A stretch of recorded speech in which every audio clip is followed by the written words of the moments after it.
반갑습니다. 생명과학 구병화 선생님입니다. 오늘은 생명과학 2에서 그다지 중요한 비중을 차지하지는 않지만 우리가 반드시 생명과학을 전공하게 된다면 또는 학습했다면 반드시 알아야 할 내용을 짚어보겠습니다. 물론 이 내용에 관해서는 인터넷 강의 이런 식으로 원격 강의보다는 실제 강의에서 선생님이 좀 더 자세히 다루어 줄 거고 오늘은 정말 간단하게만 하고 넘어가는 시간으로 가지겠습니다. DNA 정말 20세기 최고의 발견이라고 할 수 있습니다. 이 녀석이 유전 물질이라는 것과 이 녀석이 유전자를 가지고 있다는 것, 이것은 정말 위대한 발견이면서 생명과학의 한 획을 긋게 되는 아주 놀라운 현상들을 우리가 알게 되는 거죠. 유전자라고 하면 우리가 생명과학 1에서 배웠어요. 유전자, 우리 몸의 정보를 가지고 있는 것. 다시, 유전자는 우리 몸의 정보, 어떤 정보냐면 단백질에 대한 정보가 저장되어 있는 거예요. 어떠한 단백질을 어떻게 합성하고 어떻게 사용할 것인지에 대한 내용이 유전자에 담겨 있죠. 우리는 지금은 이 유전자가 무엇인지 알고 있습니다. 과거에 유전자라는 게 존재한다는 것은 알았어요. 부모님과 자식이 닮았기 때문에, 동물의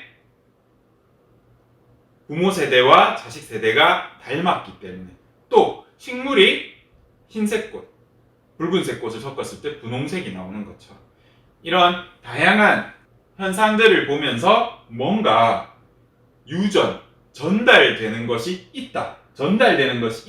어떤 녀석에 의해서. 그래서 우리는 그것을 유전자라고 불렀고, 크게 두 가지 물질에서 유전자의 가능성을 찾았습니다. 대표적으로 DNA와 단백질. 어떤 게 유전자라고 하는지 우린 이미 알고 있고, 또 생명과학 1에서 어떻게 찾았는지 확인했었어요. 폐렴 쌍구균, 발음이 어렵네. 폐렴 쌍구균 얘기를 아시나요?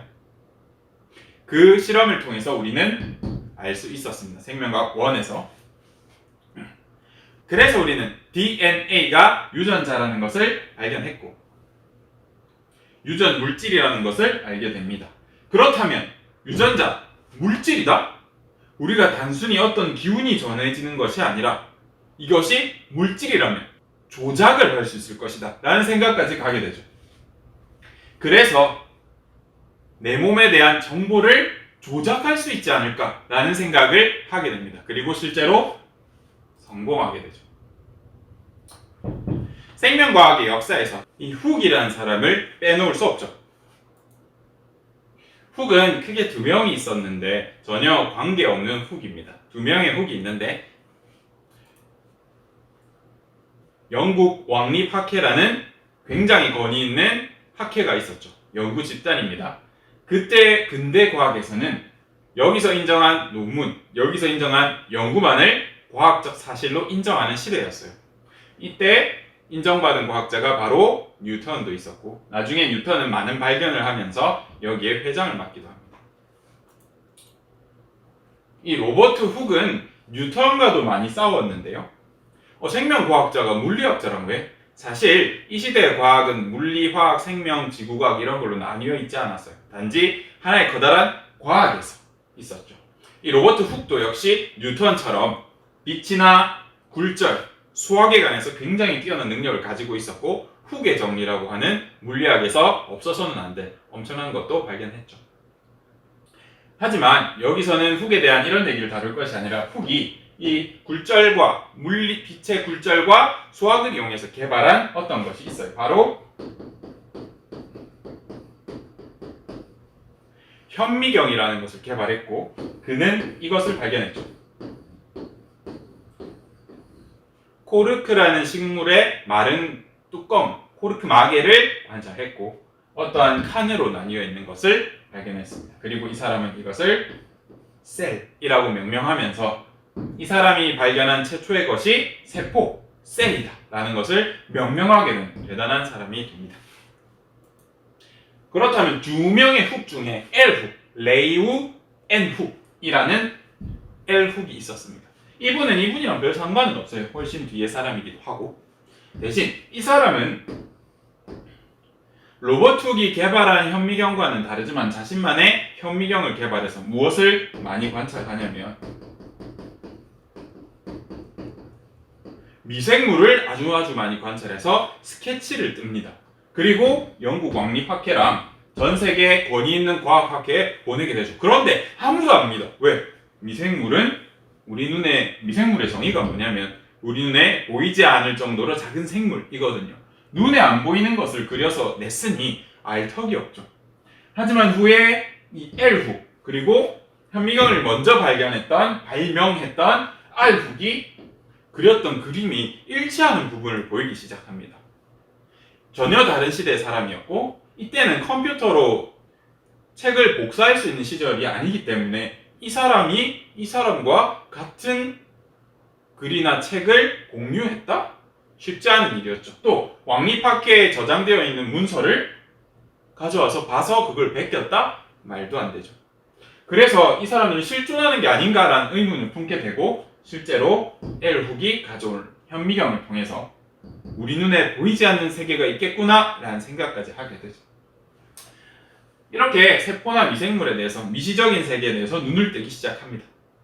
물론 우리 책에는 굉장히 많은 13페이지에서 15페이지에 수많은 생명과학의 역사가 나오지만 우리가 간단하게 보고 넘어갑시다. 여기만을.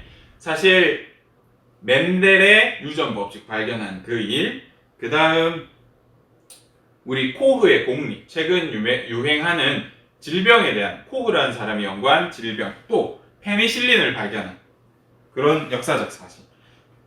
진화는 어떻게 일어나는가? 진화론을 다룬 다윈의 자연선택설 같은 이런 커다란 굵직굵직한 얘기들은 실제로 만나서 수업하도록 하고 간단하게 훅이 셀을 발견했구나 라는 정도만 알고 가면 되겠습니다. 그리고 엘훅이 어떠한 미생물을 그렸는지 보여주고 싶은데 PPT에 안 넣었네요. 하지만 우리는 원격 강의니까 선생님이 편집해서 여기 넣어줄게요. 나오고 있겠지? 현대의 생명공학 기술입니다.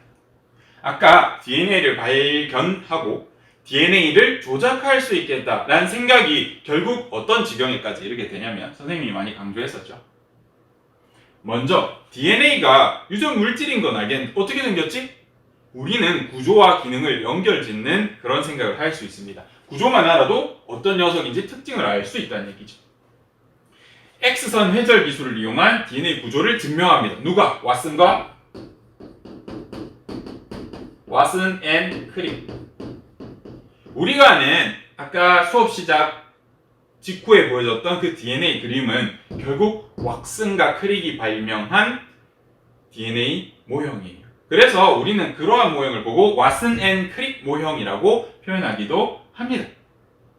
엑선에 대해서도 선생님이 예전에 얘기를 해줬는데 강력한 에너지를 지닌 전자기파이면서 처음에 발견한 X선을 발견한 사람은 자기 뼈가 찍히는 거, 또 몸이 찍히는 게 신기해서 계속 광클광클 하면서 찰칵 하다가 높은 에너지로 인한 DNA가 파괴돼서 암이 걸려 죽었다고 했죠.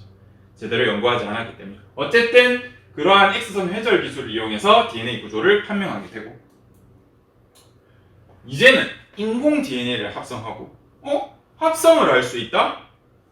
글자만 알아내면 우리 똑같이 베껴서 다시 조합을 다시 제작을 할 수 있고 세포를 서로 융합할 수도 있고 이게 가능하다고? 나중에는 심지어 유전자를 조작할 수 있는 개인적으로 학습한 친구들은 많이 알고 있던데 유전자 가위라는 기술까지 등장하게 됩니다. 유전자를 잘라서 원하는 부위를 고치겠다라는 것이죠. 놀라운 수준까지 진행했습니다. 예전에 우리 과학의 궁극적인 목적에 대해서 선생님이 알려준 적이 있어요. 우주는 어디로부터 왔는가? 또 생명은 어디서 시작되었는가? 과연 생명은 자연적으로 만들어질 수 있는가? 그렇다면 신에 의해 창조된 것이 아니라 스스로 만들어지진 않았을까? 라고 하면서 우리 몸을 구성하는 기본적인 물질들 C, H, O, N 탄소, 수소, 산소, 질소를 이용해서 오파린이라는 사람이 어떠한 장치를 만들고 많이 돌려봤더니 스스로 DNA와 단백질이 만들어지더라 라는 얘기를 했어요. 그때 예시로 든 게 시계와 자동차였을 것 같아요. 그리고 세포가 이 우리 몸을 구성하는 재료를 통해서 스스로 만들어질 확률은 이 재료들을 세탁기에 넣어서 돌렸을 때 자동차가 조립될 확률이랑 비슷하다고 했잖아요. 그죠? 그것처럼 정말 쉽지 않은 일입니다. 우리 몸은 어떤 것으로 구성되는가? 우리 그거에 대해서 한번 알아봅시다.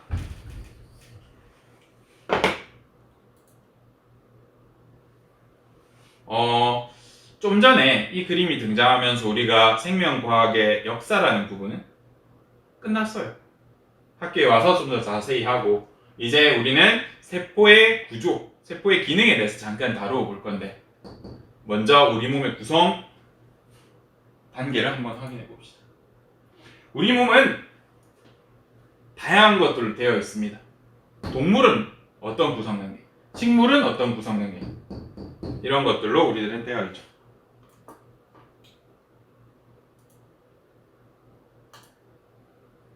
먼저 동물. 동물은 세포로 이루어졌고 이 세포들이 모이면 조직. 이 조직들이 모여서 하나의 기관을 이루게 되고 이 기관들이 서로 비슷한 녀석들이 모여서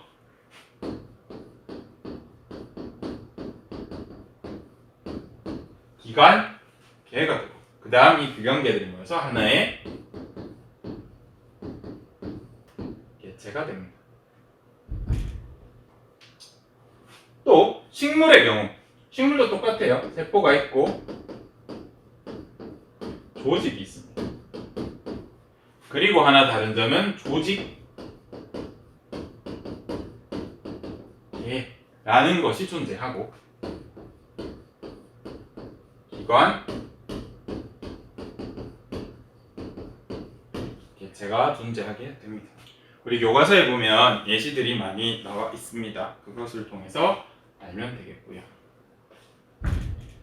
그 다음 생명과학 1에서 다뤘던 내용들이고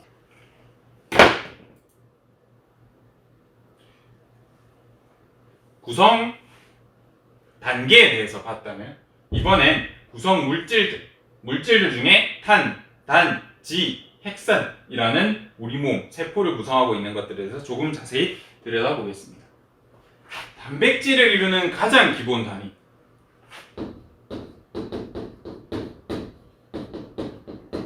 아미노산이라고 우린 배웠습니다.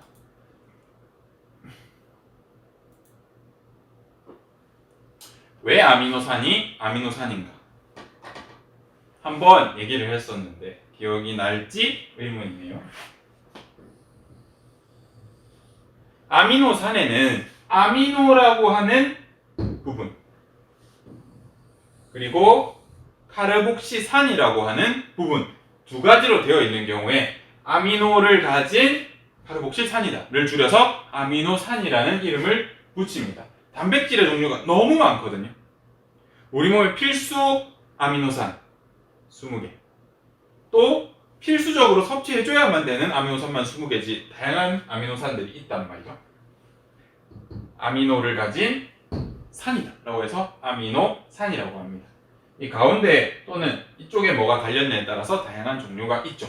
모든 아미노산은 그럼 이것과 이것을 가진다? 오!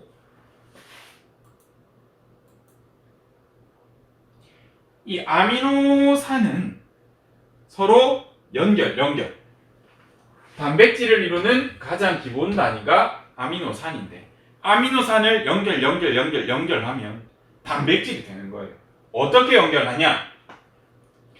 아까 이 부분이 뭐라고 했죠?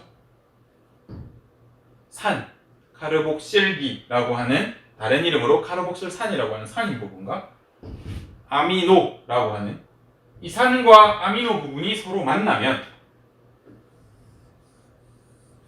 H 한 개, O 한 개, H 한 개 여기 떨어져 나오면서 물로 나오면서 펩타이드 결합이라고 하는 것을 만들게 됩니다. 펩타이드 결합이라고 하는 것을 만들게 되면서 아미노산 한 개랑 아미노산 한 개가 연결돼서 하나의 큰 아미노산과 같은 형태가 되죠. 우리는 이러한 것을 펩타이드 결합이라고 합니다. 물이 하나 빠져나오면서 결합이 일어났다 라고 해서 우리는 이 펩타이드 결합을 큰 범주에서 탈수 축합 반응이다 라는 표현을 쓰기도 합니다. 물이 탈출해서 축합, 둘이서 합쳐졌다 라는 뜻이 되죠. 우리 이 아미노산 한 개 한 개 한 개를 세는 단위를 배웠었는데 혹시 기억할까요? 얘 지금 아미노산 몇 개 붙였어요? 2개가 붙어서 이렇게 됐죠. 그죠? 그러면 우리는 생명과학에서 약속을 했을 때 하나는 뭐라고 한다고 했죠? 모노. 혹시 기억나나요? 2개는 디 또는 다이. 3개는 트리 또는 트라이.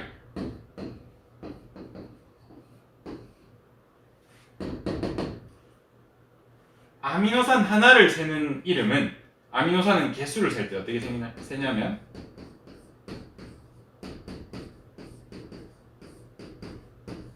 얘는 2펩타이드입니다. 그리고 하나의 펩타이드 결합을 가지고 있고요. 아미노산 결합이라고 생각하셔도 됩니다. 근데 단위가 펩타이드다. 그래서 펩타이드 결합이라고 하고 펩타이드가 2개 있다. 2개. 이게 한 개고 생명과학에서 하나를 나타내는 뜻 모노, 2개를 나타내는 뜻 디 또는 다이, 3개를 나타내는 뜻 트리니까 2개가 있다. 2개의 펩티드다. 디 또는 다이펩티드라고 불러주면 됩니다. 어렵죠? 단백질은 이렇게 이루어져 있고 하나, 둘, 셋, 넷 세다가 보니까 수십만 개의 아미노산이 연결되어 있어. 우리 그런 경우에 너무 세기가 힘들다라고 해서 뜻이 여러 개라는 단어가 있었죠. 뭐라고 하냐면 폴리라는 단어를 씁니다. 펩타이드가 이 아미노산을 재는 이 개수가 너무 많아. 여러 개라서 우리가 1, 2, 3, 4, 23만 6,256 펩타이드 이렇게 안 부르고 그냥 한 10개, 20개 이상이면 우리가 여러 개가 연결된 펩타이드구나 해서 뭐라고 부른다고? 폴리펩타이드라고 불러줘요. 여러 개의 뜻을 가지고 이렇게 부르고 있다. 단백질은 아미노산으로 구성되어 있고 세는 단위가 펩타이드이며 이러한 물이 빠져나오면서 서로 연결되면서 아미노산 결합, 펩타이드 결합이라는 것을 한다라는 것을 이해해 주시면 되겠습니다.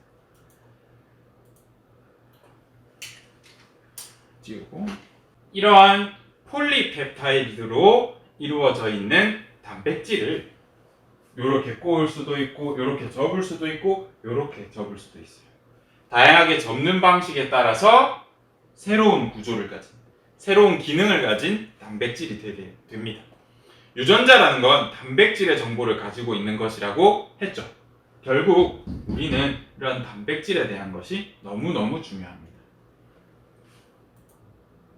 이 단백질이 무엇인지에 대해서 대략적으로 배웠습니다. 그러면 우리 몸에서 단백질로 이루어진 대표적인 녀석들을 한번 알아볼까요? 뭐가 있죠? 단백질로 이루어져 있어서 온도와 pH에 민감한 효소. 단백질로 이루어져 있어서 세균과 바이러스 같은 항원들을 제압하는 항체. 우리 몸에 필요한 근육들이 단백질입니다. 그래서 우리 이 세계 만들려면 단백질 많이 먹어줘야 합니다. 질문을 하자면 근육은 무슨 섬유와 무슨 섬유로 되어 있나요?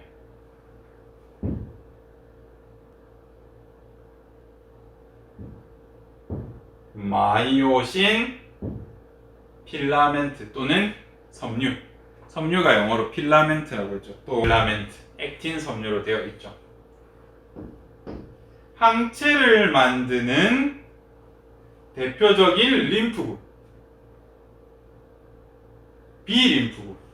B림프구가 변형된 형질 세포가 항체를 만들었습니다. 또 B림프구는 무엇으로 변화할 수 있죠?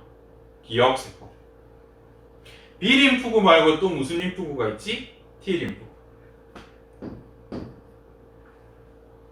여러분이 아는 대표적인 소화효소? 입에 아밀레이스, 위에 펩신, 장에